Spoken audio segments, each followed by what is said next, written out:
इस वीडियो को ध्यान से देखिए, आपको समझ में आएगा कि उच्च शिक्षा संस्थान के कुलपति की सोच देश के पिछड़े और अति पिछड़े समाज के प्रति कैसी है।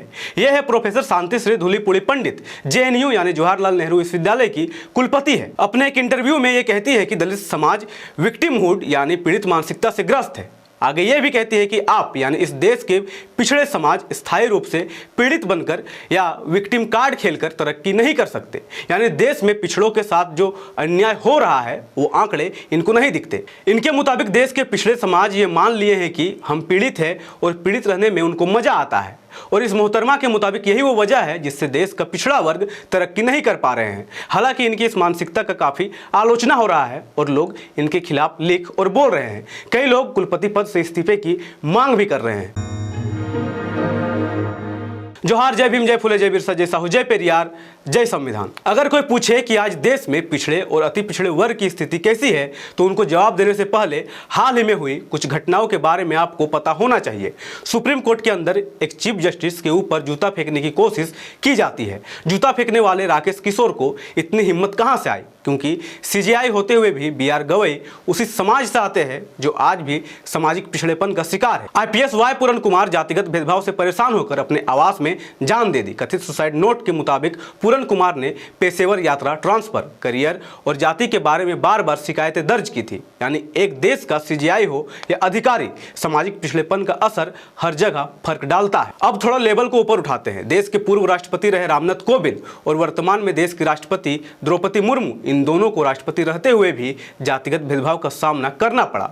वर्तमान में यूजीसी रेगुलेशन के विरोध में उतरे लोगों ने प्रधानमंत्री मोदी को जाति सूचक शब्दों के साथ अपमान किया, क्योंकि आप इनके लिए तब तक अच्छे हैं जब तक इनकी विचारधारा से आप ग्रसित हैं।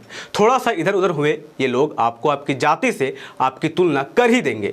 ये सब घटनाएं हमको याद दिलाती है कि हम भले ही 21वीं सदी में हैं, हम भले ही आज अमृतकाल का खोखला ढोंग कर रहे हैं, लेकिन आज भी इस देश के पिछड़े और अति पिछड़ा समाज जातिवादी घटनाओं से पीड़ित है। इसके बाद अगर कोई कहे कि देश का पिछड़ा समाज विक्टिमहुड यानी पीड़ित मानसिकता से ग्रस्त है और वो स्थायी रूप से पीड़ित बनना चाहते हैं तो आप उनकी मानसिकता का अंदाजा लगा सकते हैं।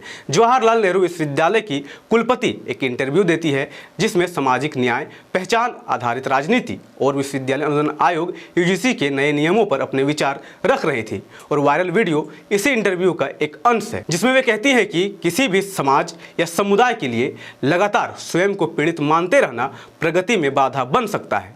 यह एक अस्थायी ड्रग की तरह है। आप यह कहते रहिए कि यह दुश्मन है, आप इस पर चिल्लाते हैं और फिर आपको अच्छा लगता है। वे आगे यह भी कहती हैं कि ऐसा ही अश्वेतों के लिए किया गया था, यही चीज़ दलित के लिए लाई गई थी और किसी को शैतान बनाकर तरक्की करना आसान नहीं है।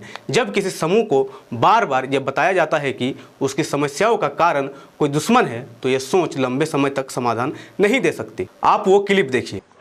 There's a permanent victimhood, and you cannot progress by being permanently a victim or playing the victim card. This was done for blacks. The same thing was brought for Dalits here. And the question is, by making somebody the devil, it's not easy to, progress. And it is a temporary type of I would say it's more like a drug. Temporarily trying to say this is the enemy, you shout at it and then you'll feel good. But it's not real. It's manufacturing reality. So I think wokeism and this imaginary, world or imaginary communities which you had Anderson do it. Now we are creating imaginary worlds where I am the permanent victim, whatever happens, and you are the permanent oppressor. That doesn't at all work. इनके शब्द जातिवादियों के समर्थन में दिखे, जिसके बाद लोगों ने इनकी आलोचना करना शुरू कर दिया। डॉक्टर कंचना यादव ने तो इन्हें आरएसएस और भाजपा द्वारा नियुक्त कुलपति भी बता दिया। डॉक्टर कंचना यादव लिखती है, दलित और अश्वेत लोग पीड़ित होने के नशे में चूर हैं और वे आरएसएस और भाजपा द्वारा नियुक्त जेएनयू की वर्तमान कुलपति है। और उन्होंने यह भी कहा, पीड़ित होने की भावना स्थायी है। वरिष्ठ पत्रकार उर्मिलेश लिखते हैं, जवाहरलाल नेहरू विश्वविद्यालय जेएनयू की वाइस चांसलर साहिबा को दलित और ब्लैक्स के बारे में की गई अपनी अनर्गल, अवास्तविक और अमानवीय टिप्पणी के लिए सदियों से वंचित और उत्पीड़ित रहे इन समाज से फौरन माफ़ी मांगनी चाहिए। ऐसे सोच वाले व्यक्ति को जेएनयू जैसे संस्थान का कुलपति हरगिज नहीं होना चाहिए। दीपाली सालवे लिखती है, नेशनल यूनिवर्सिटी की कुलपति शांतिश्री पंडित का विक्टिम कार्ड वाला जुमला उनके ब्राह्मण आरएसएस पूर्वाग्रह को उजागर करता है। दलित उनकी पीड़ा जानते हैं, हमें न्याय चाहिए, विशेषाधिकार प्राप्त लोगों के उपदेश नहीं। जबकि ट्राइबल आर्मी ने प्रोफेसर के इस बयान को गैर संवैधानिक बताते हुए लिखा, जेएनयू की वीसी शांतिश्री धूलीपुड़ी पंडित का दलितों और ब्लैक समुदाय को स्थायी पीड़ित मानसिकता से ड्रग्ड बताना न केवल असंवेदनशील है बल्कि संवैधानिक मूल्यों के खिलाफ भी है। जब एनसीआरबी हर साल 50,000 से अधिक जाति आधारित अत्याचार दर्ज करता है तो इसे मानसिकता कहकर खारिज करना अन्याय है। एकेडमिक संस्थानों में व्याप्त असमानता पर जवाब चाहिए, बयानबाजी नहीं। अब आइए आंकड़ों पर भी बात करते हैं। एनसीआरबी की रिपोर्ट बताती है कि साल 2022 में सिर्फ अनुसूचित जाति के विरुद्ध अपराधों के लिए कुल 57,582 मामले दर्ज किए गए, जो साल 2021 की तुलना में 13.1% की वृद्धि को दर्शाता है। ये आंकड़े काफ़ी है ये बताने के लिए कि देश के पिछड़े और अति पिछड़े समाज जानबूझकर या सहानुभूति के लिए पीड़ित नहीं है। ये आंकड़े उनके पीड़ित होने का सबूत है। यहाँ तक कि देश के उच्च शिक्षण संस्थानों में भी जातिवाद के मामले लगातार बढ़ रहे हैं।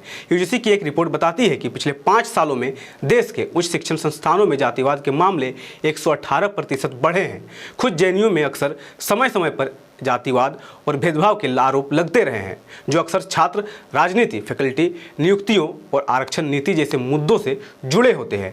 ये विवाद सिर्फ एक बयान तक सीमित नहीं है बल्कि यह उस सच्चाई से जुड़ा है जहां आज भी पिछड़े और अति पिछड़े वर्ग के लोग जाति के आधार पर भेदभाव, तिरस्कार और बराबरी के अवसरों की कमी का सामना कर रहे हैं। आज के भारत में जहां संविधान समानता और सामाजिक न्याय की गारंटी देता है, वहीं जमीनी सच्चाई यह है कि पिछड़े और अति पिछड़े समुदायों को शिक्षा, रोजगार और सामाजिक सम्मान के क्षेत्र में अब भी कई बाधाओं का सामना करना पड़ता है। ऐसे में यदि कोई संवैधानिक पद पर बैठा व्यक्ति इन वर्गों की समस्याओं को विक्टिमहुड या पीड़ित मानसिकता से ग्रस्त कहकर खारिज करता है तो यह पीड़ा और संघर्ष की ऐतिहासिक पृष्ठभूमि को नज़रअंदाज करने जैसा है। समाज के वंचित तबकों की आवाज़ को स्थायी रूप से पीड़ित बताना उस वास्तविक भेदभाव को हल्का करके देखने जैसा है जिसकी पुष्टि अनेक सामाजिक अध्ययनों, अपराध के आंकड़ों और शैक्षणिक असमानताओं से होती रही है। उच्च शैक्षणिक पदों पर बैठे व्यक्तियों से अपेक्षा की जाती है कि वे संवेदनशील और समावेशी दृष्टिकोण रखें, ना कि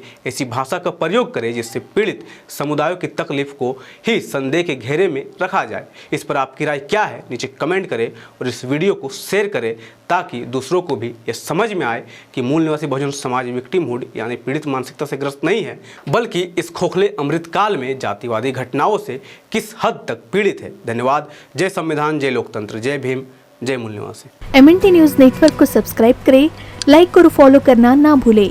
साथ ही बेल आइकॉन दबाकर जन जागृति की मुहिम में जुड़े रहें।